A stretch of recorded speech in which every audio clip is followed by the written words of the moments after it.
Hello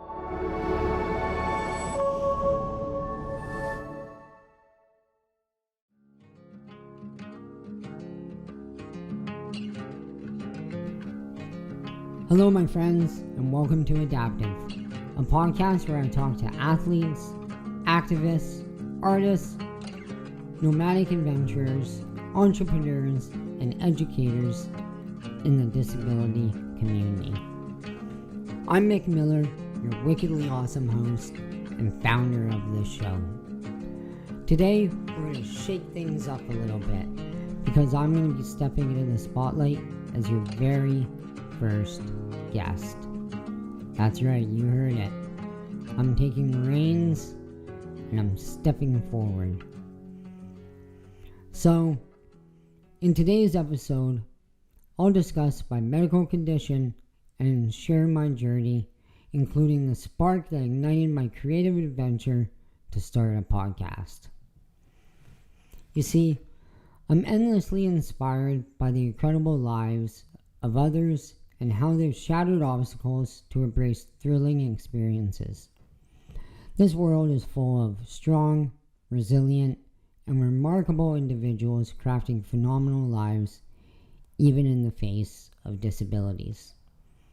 This podcast is all about amplifying those stories. And today, we're going to kick it off with my very own. I hope the stories you hear on Adaptive entertain, motivate, and educate you on the incredible lives of people in the disability community.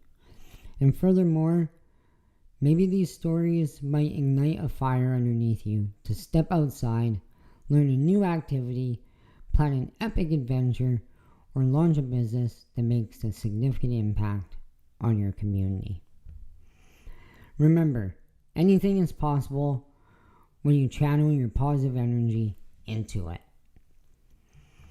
So before we move into who I am, to talk a little bit about my medical condition, I want to say that I am using a teleprompter because there's a lot to say and I just can't remember it all. So, yeah, I hope this looks okay. And with saying that, let's move on to who I am. Well, you already know my name is Mick. I'm the host and founder of this show. But I also have a medical condition. I was born with a rare genetic disorder called AAA syndrome, also known as Algrove syndrome. The early signs that something was different with me when I was younger was that I didn't produce tears when I cried, and I was having trouble eating food. After lots of tests, most of which were not fun, lots of needles, I was diagnosed with AAA syndrome when I was 10 years old. Fun fact, Algrove syndrome was named after a British doctor named Dr. Jeremy Algrove, who diagnosed the syndrome for the first time in 1978. So what is a rare condition? Well, great question. A rare genetic condition is a condition caused by changes or mutations in a person's DNA that affects a small number of people. AAA syndrome is caused by mutations in the AAA's gene, which provides instructions for making a protein called Aladdin. This protein helps cells function correctly, especially in the adrenal glands, the nervous system, and other tissues. To get this condition, a person must inherit 2 muted copies of the gene, one from each parent. And typically, neither of the parents have any of the symptoms. So I guess you could say I won the genetic lottery. So, AAA syndrome, or Algrove syndrome, is a rare genetic disorder that affects several key systems in the body. And it's called AAA syndrome because of the 3 main symptoms most people experience: alacrima, achalasia, and adrenal insufficiency. So let's talk about them. First off, we got a lacrima. It's a simple word with a significant impact, and it's usually the first and early sign present in infancy. A lacrima essentially means no tears. And normally we think of tears as just something we shed when we're happy or sad. But tears do so much more than that. They keep your eyes moist, clean, and protected. They wash away dust, dirt, and bacteria. They even have a special layer or layers like oil and water that keep your vision clear and comfortable. But with a lacrima, your tears let me re-say that. But with a lacrima, your eyes don't make enough of these tears. And sometimes they don't make tears at all. And when that happens, your eyes can feel uncomfortable a lot of the time. And it can feel a little like this. Like there's sand or grit in your eyes.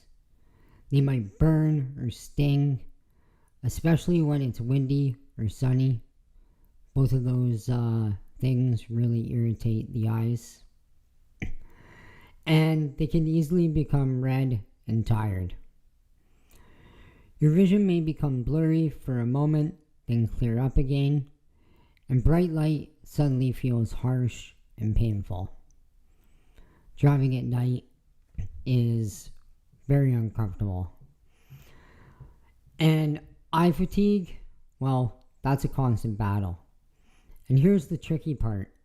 Without those natural tears, your eyes lose their protective shield. That means they're more prone to infections, scratches, and irritation.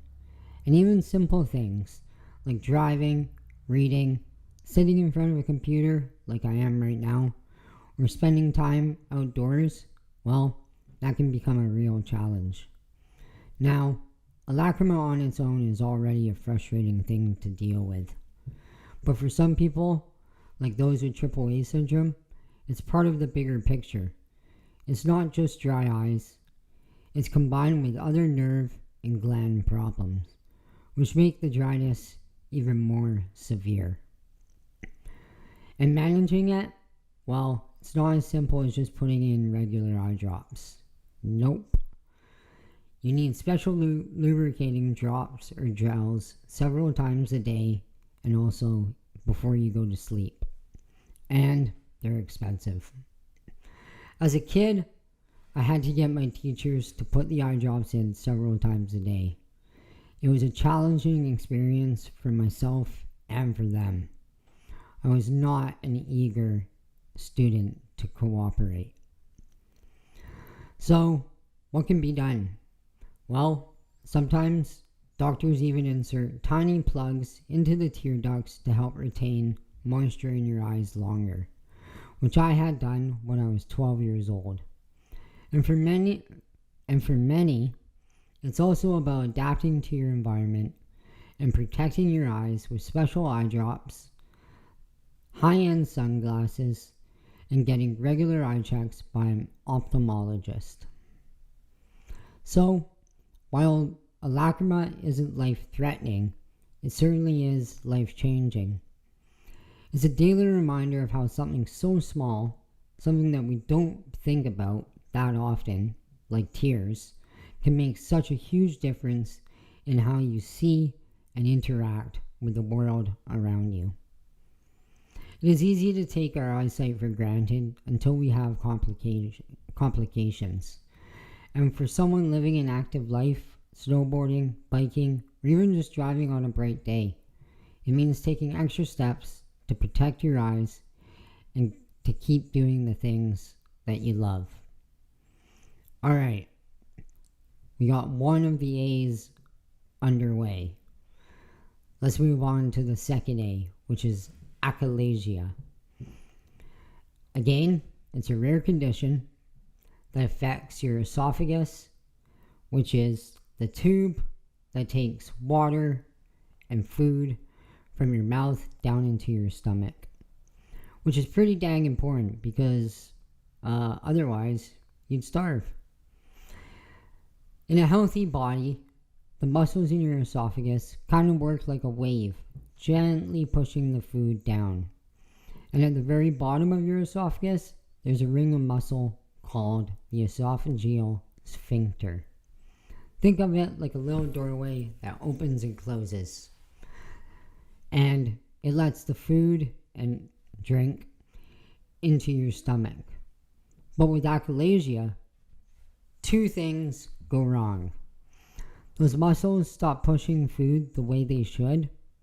And that little doorway at the bottom, well, if you're smart, you might have guessed it already. It doesn't open properly. And that causes problems. So what happens when those things go wrong? Well, as I mentioned, food and drink don't make it into your stomach easily. The journey, it's more strenuous.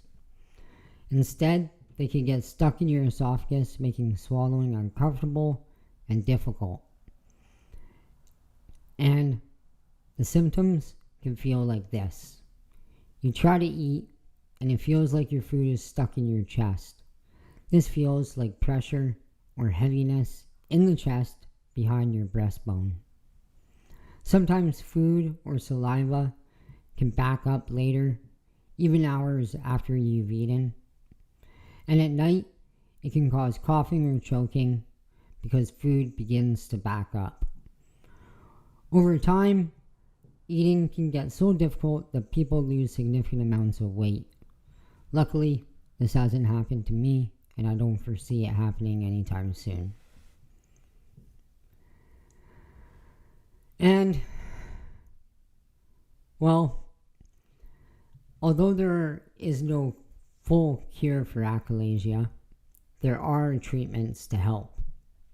So doctors can stretch out that tiny little doorway that we talked about with a balloon, which is called an esophageal dilatation, inject Botox into it to relax it so it will open and close properly, or more easily I should say, or even do surgery so food will pass by better. So I've had 2 esophageal dilatations and surgery to help with my swallowing.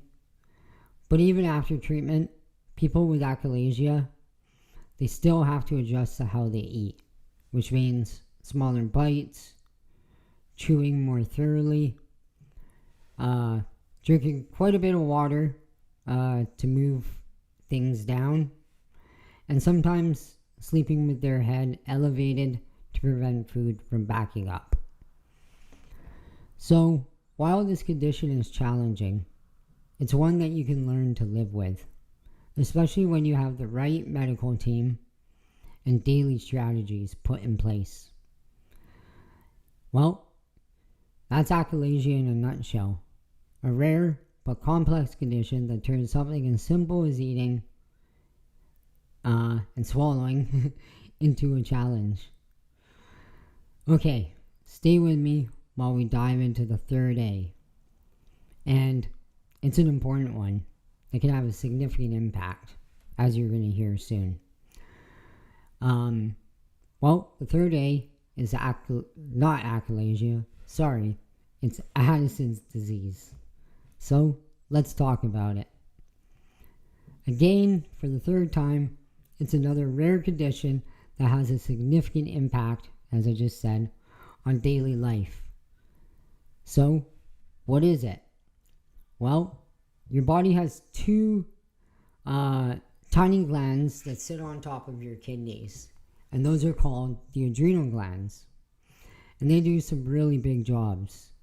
They make 2 hormones like cortisol and aldosterone, which help you handle stress, keep your blood pressure steady, balance your salt and water intake, well, your levels, and even control your energy. Now, with Addison's disease, those glands don't make enough of these important hormones. And when that happens, your body starts sending you signals that something just isn't quite right. And it can look like this. You feel extremely tired no matter how much you rest. You get dizzy when you stand up because your blood pressure is low. That actually happened to me earlier today at the pool. It was a little nerve-wracking because my eyesight went blurry as well. Anyways, you might lose weight without trying. Your body craves salt, like really craves it. I eat a lot of chips. And sometimes your skin can get a little darker, especially around scars or joints. And on top of all that, you might have nausea, mood swings, or just feel off. Now, all of that is tough enough on its own, but here's where it gets really serious. You see, your body needs extra cortisol during times of stress, such as when you get sick, injured, or go through surgery. But with Addison's disease, you can't make that extra boost when you really need it. And that can lead to something called an adrenal crisis. An adrenal crisis, well, it's a real emergency. Because if it's not attended to properly and in time, well, you could die. An adrenal crisis can cause severe vomiting, dehydration, and dangerously low blood pressure, confusion, and even make you pass out. Without quick treatment, as I mentioned, it can be life-threatening. Luckily, I've only had one adrenal crisis in my life, and that's one more than I would ever want. So let's talk about it. Well, it was 2019 in the soaked sun town of Puerto Escondido, Mexico.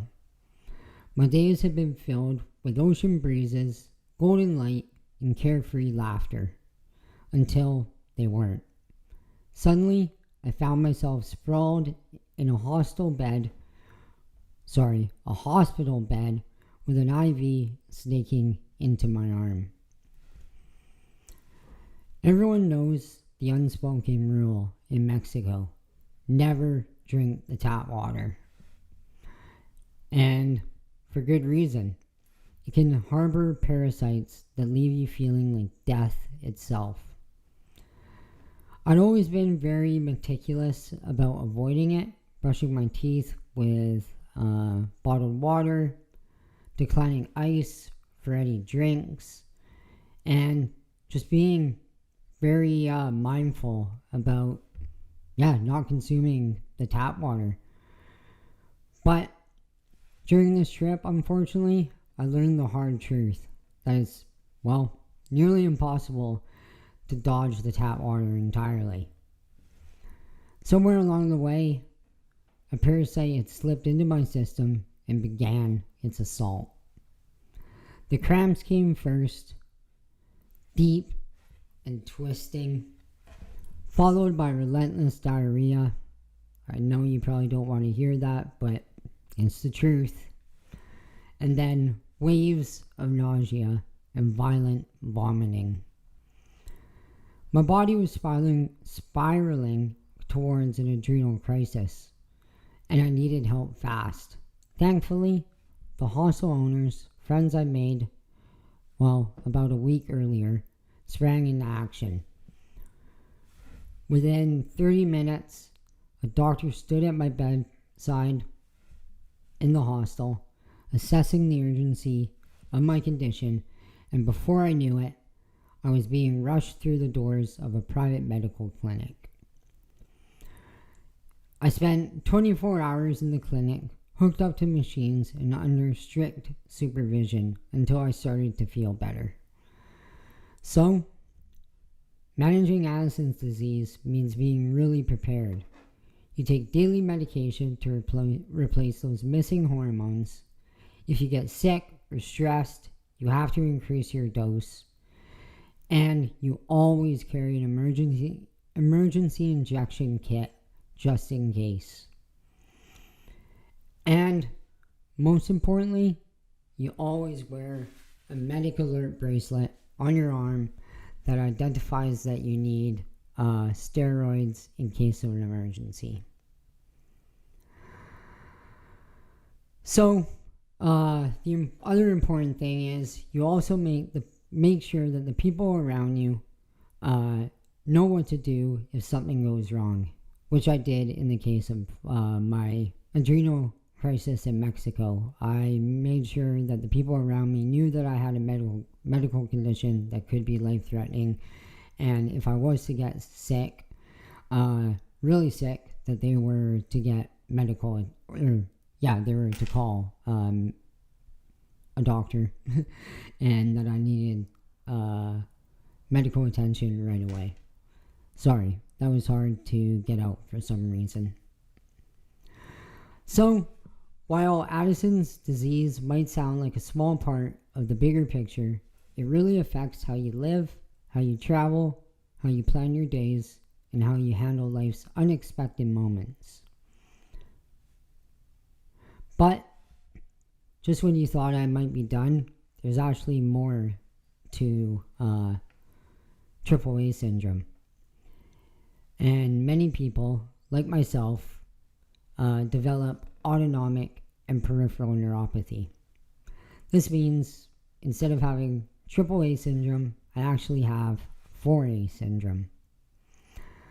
And I guess this makes me more rare and more remarkable.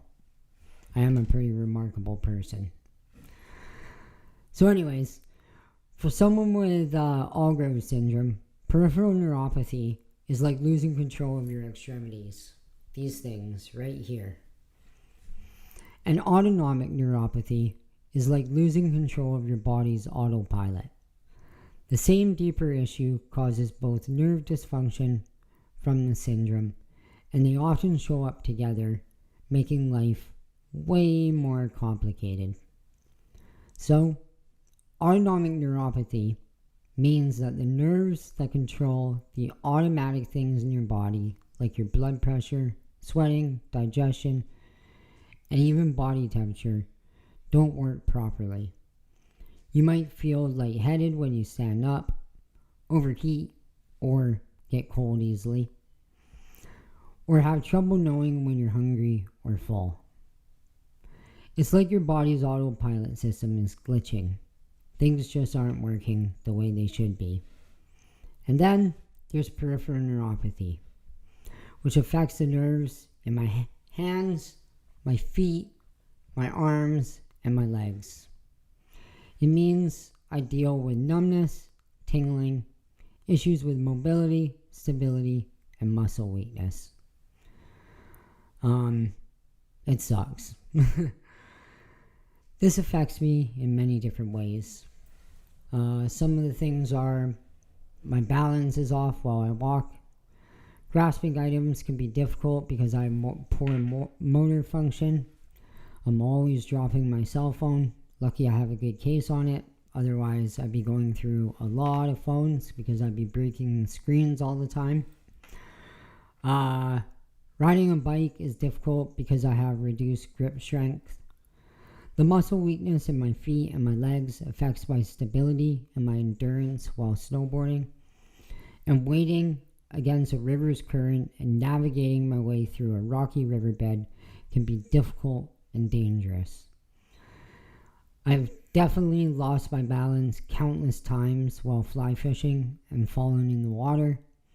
Luckily, most of the time, it's not that harmful or dangerous, but there have definitely been a few times where I was in some swift water and I lost my balance and I started to float away. And it could have been a bad situation, but luckily, I was in shallow water. I was able to pick myself up and get myself back to shore. So, I guess this is a lot to digest. It's a lot to digest even for me. There's a lot of things going on within me, and it makes my life incredibly challenging and overwhelming and tiring. But you know what? This body right here, it's allowed me to shred deep West Coast powder with friends, stake my way down single track trails nestled among old growth forests, fly fish in remote rivers where eagles and bears were my only friends.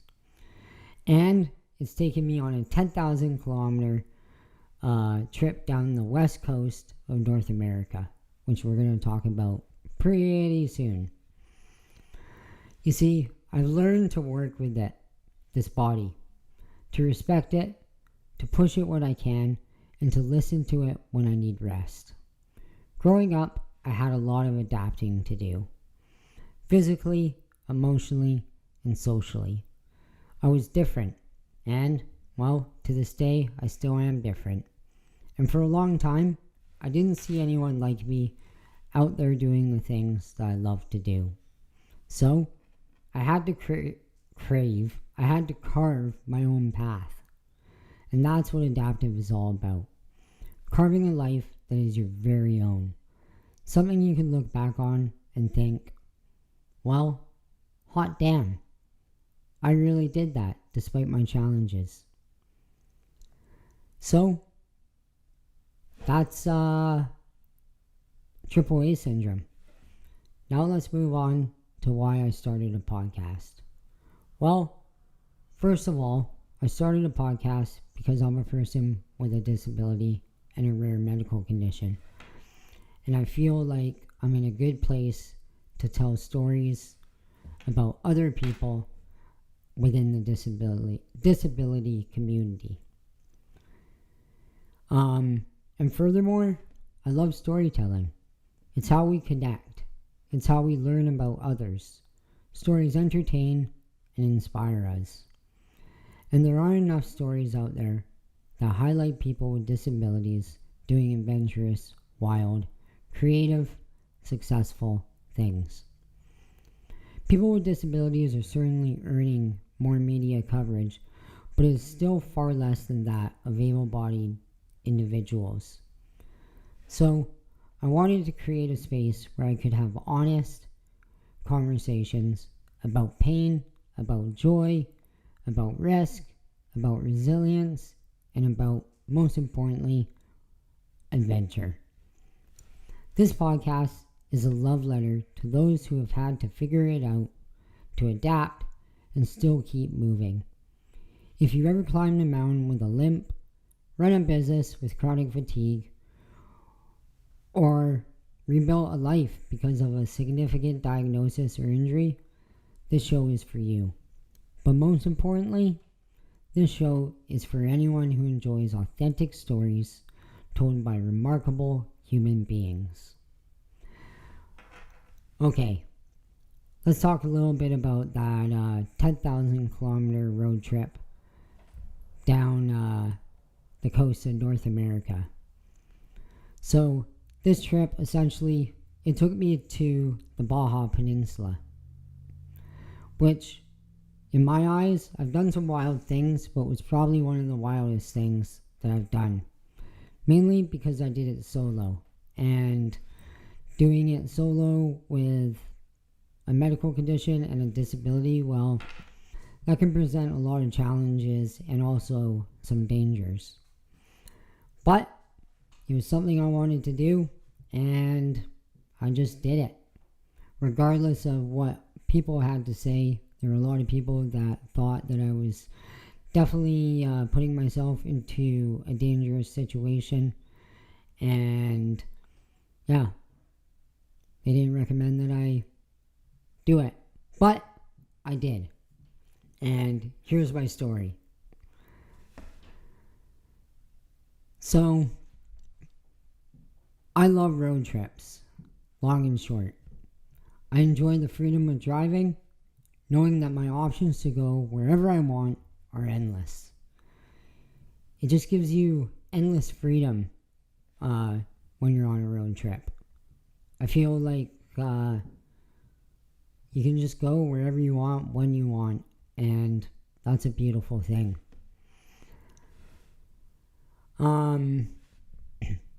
And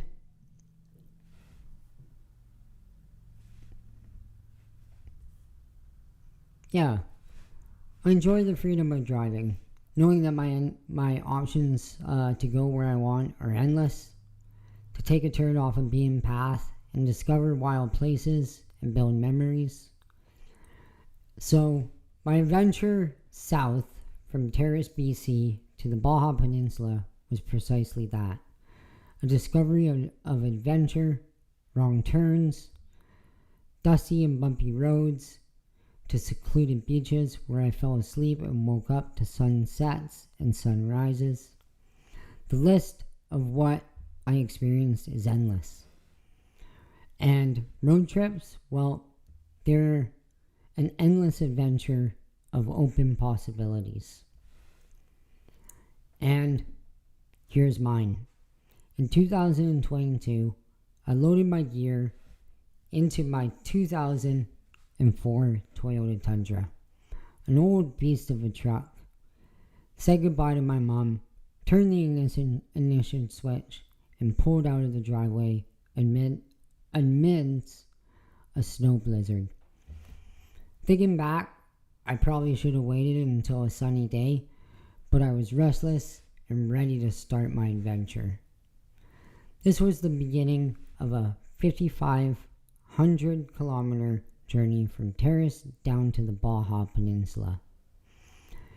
No fancy van, no real plan, just me, a sleeping bag, a little too much gear, and the need to shake up my life, just a little bit. You could say I was chasing something. I didn't know what it at the time. Maybe freedom, maybe clarity, maybe just a little sun to escape the long, harsh northern winters. Along the way, my truck broke down in Palm Springs.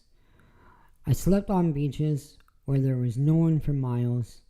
I watched the sunrise over the Sea of Cortez with only pelicans for company. I tried kiteboarding in La Montana, which, let me tell you, with neuropathy and low core stability, it's incredibly difficult, but I gave it my best and I had fun while doing it. I made friends with two wild donkeys who I named Billy Bob and Jolene, and I fed them bananas, and they walked beside my truck as I crept down the beach on the east coast of the Baja. It was surreal, it was beautiful, and it was transformative. In total, on my way down there and my way back, I drove probably over 12,000 kilometers. I put in 12-hour-long days of driving, and I got food poisoning and spent Christmas Eve bent over a toilet. I always manage to get sick in Mexico. I've been there many times, and I just can't avoid it. And this time, instead of getting sick from some water or some street food, which usually is the reason why people get sick, nope, that wasn't the case. Funny enough, I got sick from an American-style restaurant where I had a greasy burger and fries. Fortunately, I rebounded in time for my birthday on December 26th, which I spent with friends, mi amigos, learned a little Spanish in this podcast as well, around a campfire on the beach. There was cake, live music, and laughter. Good times were shared. I experienced a wild range of feelings during my travels. I smiled, I laughed, I yelled, and I definitely cried a little bit. No emotion was left unturned, and I wouldn't change it for the world. I have memories that I'll certainly take to my grave. But most importantly, I did it despite my fears of what could and would go wrong, and how a person with a disability would deal with the hardships of the open road and an old, rusty truck as my companion. Yup, it was a beautiful experience. That was some of my Baja adventure. I hope you enjoyed it. Now, here's the thing. Living an adventurous life with a disability doesn't mean doing extreme things, like climbing Everest or competing in the X Games. Although doing both of those things would be pretty wickedly awesome, and you'd sure have one hell of a story to tell. And in fact, there are people with disabilities that have done amazing things, such as scale Everest. A blind guy actually did that. And a person in the wheelchairs competed in the X Games. So that just goes to show that nothing is impossible. Living an adventurous life means believing in yourself and your abilities. It means showing up for yourself day in and day out. The beautiful thing about this podcast is that my guests do precisely that. They show up even when it's hard. They embrace challenges and adapt to their environments. For me, living an adventurous lifestyle with a disability isn't about proving anyone wrong. It's about proving to myself that the joy and struggle can exist side by side. That even a fragile body, a fierce spirit can thrive, and that freedom is found not in perfection, but in courage. For me, that means snowboarding even when I know I'm going to fall more than anyone else. It means mountain biking on trails that test my grip strength and my balance. It means walking my dog every day even when I have harsh neuropathy flare-ups. It means working out at the gym not to fix myself, but to celebrate what my body can still do and to keep it mobile. It's not about being a jack bodybuilder, even though many times I wouldn't mind being one, maybe just for a short period of time. No, it's creating a body that is functional, healthy, and able to live fully. Adventure, well, it's personal, it's relative, and some adventures are big while others are small. Adaptive adventure often means doing things in a way that people don't understand. And that's what makes it powerful, big or small. Every adaptive adventure is a reminder. We are still in the game, we are still wild at heart, and we don't just overcome, we redefine what's possible. So if you're out there, rolling, walking, crawling, riding, flying, or doing whatever you do, know that it looks good on you. And you're not alone. You've got me and a community of people that are doing amazing things within the disability community. So, starting this podcast, it was scary. And even though I've done an audio podcast, doing a video podcast, well, to me, is terrifying. Vulnerability is hard. But the more we talk about disability in an honest, humane, empowered way, the more we break down the shame and the stigma of it. I'm not here to inspire you, nor are my guests. In fact, a lot of people within the disability community hate the term inspiration porn. I'm here to relate to you and to introduce you to some truly incredible people in the episodes to come. You're going to hear from adaptive athletes, entrepreneurs, artists, activists, and people who have turned their obstacles into opportunities. People have learned to thrive and not just survive. In addition, you'll hear from able-bodied people who are offering services to empower the lives of people with disabilities, which I think is really important. My hope is that this podcast gives you a sense of connection. It makes you feel seen, or challenged, or simply more curious about what it means to live a good life on your own terms, whether you have a disability or not. So, in closing, I hope you enjoyed this episode. I hope it wasn't too boring, and I really hope that you listen to the episodes to come. Also, please share it with someone who you might think will connect with the message. And if you're someone with a disability who's out there living life fully, whatever that might look like, I'd love to hear from you. Maybe you'll be a guest on the show one day. You can follow me on Instagram at adaptive_podcast. And until the next one, keep adapting, keep moving, and keep living your story. Slow, steady, strong. You got this, my friends.